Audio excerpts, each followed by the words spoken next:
This is where hash tables are useful, because when you're looking the product by name, you're looking the product by name in the list. What happens is the functions start from this beginning of the list and loop till it finds the requested the search elements or the search product. So if you have millions of products in let's say in the list, and the product you're looking for is at the end of the list, let's say you have 10,000 product, and the product at position 10,000 is what you're looking for, then this function will take more time to find the product that is at position 10,000. So we want to minimize the search time. We want to reduce the search time. Um, for example, if you were working with arrays, the only thing you had to do is to pass in the index, and you don't have to search for the product. But with lists, you cannot, let's say, pass in the index like what you do with arrays. So searching in arrays is kind of faster if you know the index of the element. But if you're searching by string, like with the name here, it takes times because you have to compare each name with the requested name, let's say the search name. So we're going to modify this function a bit. We're going to modify the code a bit to take in account to reduce, let's say, the search time. So for that, we need to explain what uh, hash functions are, hash tables are. So hash table are the next level of data structure we're going to study in this example. I'm going to open a, we're going to draw to see the structure behind this.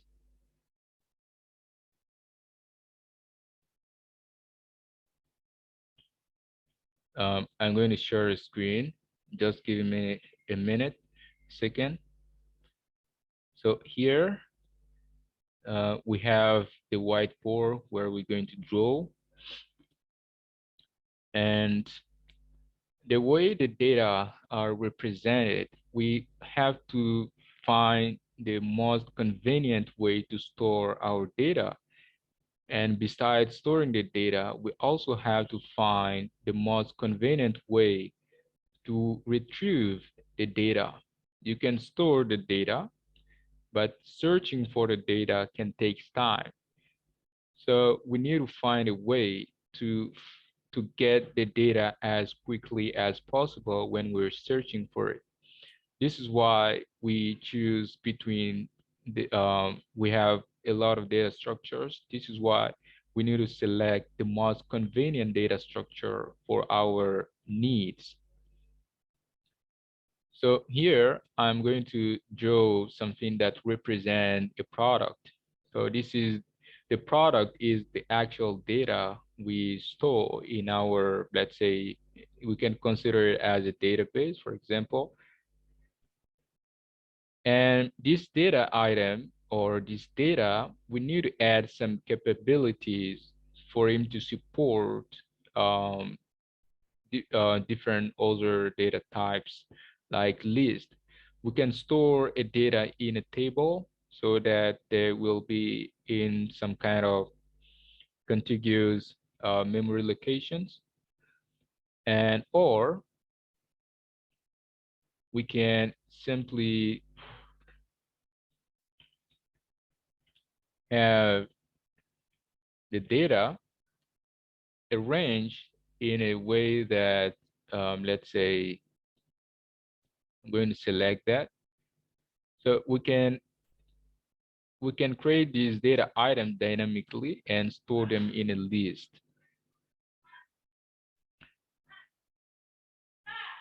Um, sorry. Okay. So for a list, each we add some field to that data item to support list data structures. This is why we added the underscore next field and the underscore previous field so that we can represent our, or we can represent the data items inside some kind of structure, and this structure needs some additional elements. So that's why we add new fields member that help us support the list data structure. So in the list data structure, um, we have the next field, which so this thing looks like a list. So this is why we call it a list. And the list, the first element of the list actually represents, let's say, the list, because if you know the first element in the list, then you can jump from the first element to the next element, because each element holds a reference to the next element. Now we want to change the way we we look for data items in the list, because it's not very efficient. Searching by name, it's not going to be very efficient. So we're going to represent these things in another way that make it more efficient. So this is where we have this thing called hash tables. And basically a hash table is a list of, no, a table of list, a table of list. And I'm going to explain. And here, let's say we have this, a table like that. Each element in the table represent a list, and we want to cut out the search time. Now, we have, each product has a name. I'm going to say, um, I'm going to add, let's say, just for us to understand very easily. So I'm going to say name here. Each product has a name and a price.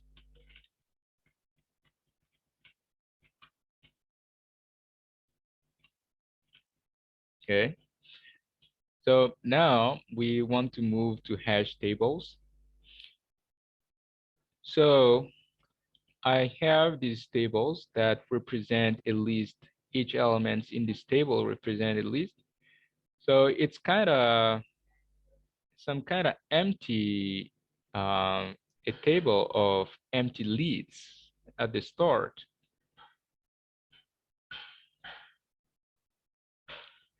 So this represents the table of the leads, and we don't want to search. Um, let's say, how do we add element to this table? We have the name field, the name field, and depending on the value stored in the name field, we can determine, or we can randomly, um, let's say, randomly assign a product to one of those lists in the table. So we have this thing called a hash function. A hash function takes up a string and return a number. And this number uh, will be the index of the list to which we have to add, the list we're supposed to add, let's say, the product or the new element.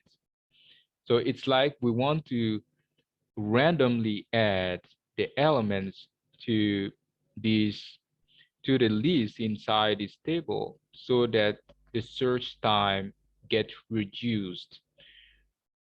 So we have this. Now let's say we want to add one product.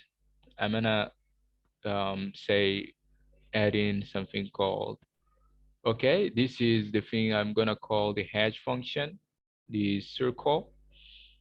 So when we create a new product and we want to add it inside this data structure, we pass in the name of the product to the hash function. So the hash function look at the string and return a number, and it says, okay, the random number is not as random as that, but let's say it's random.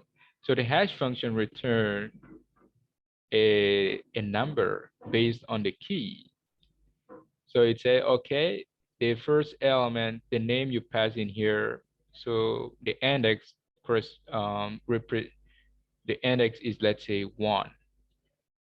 So when the hash function return 1, it means we need to add a new element to the list that is at index 1 in the table.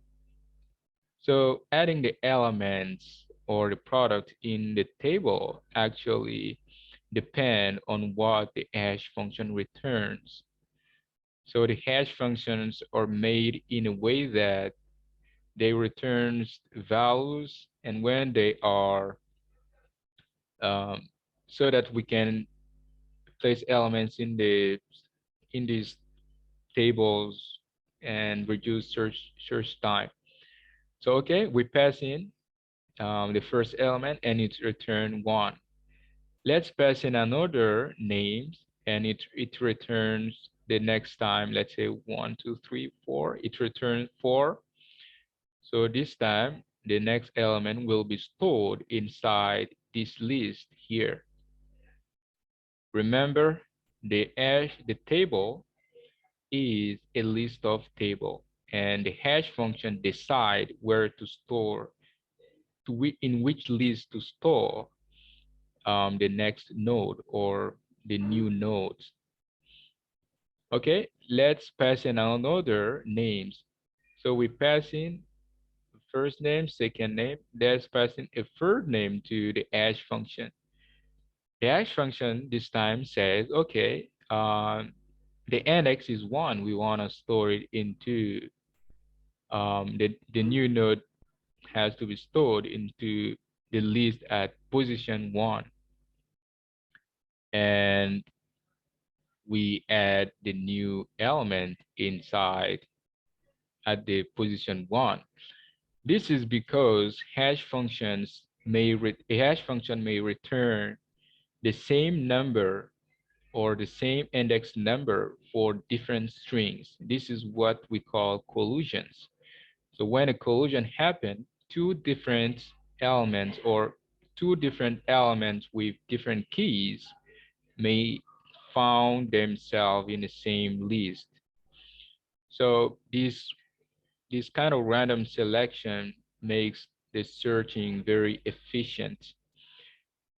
Let's try to implement these things now. Okay, to um,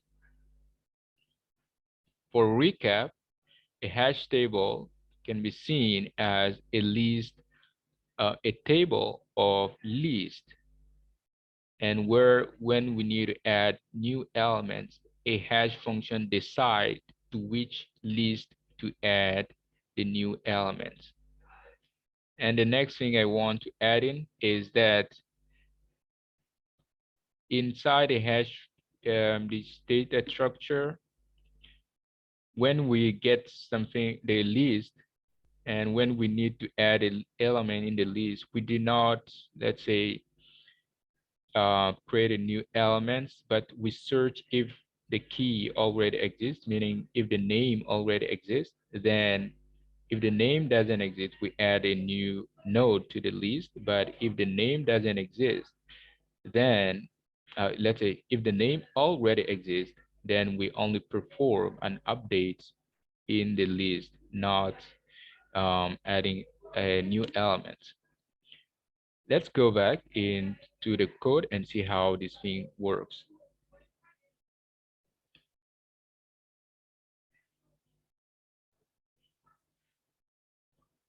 Okay, I'm going to delete this code here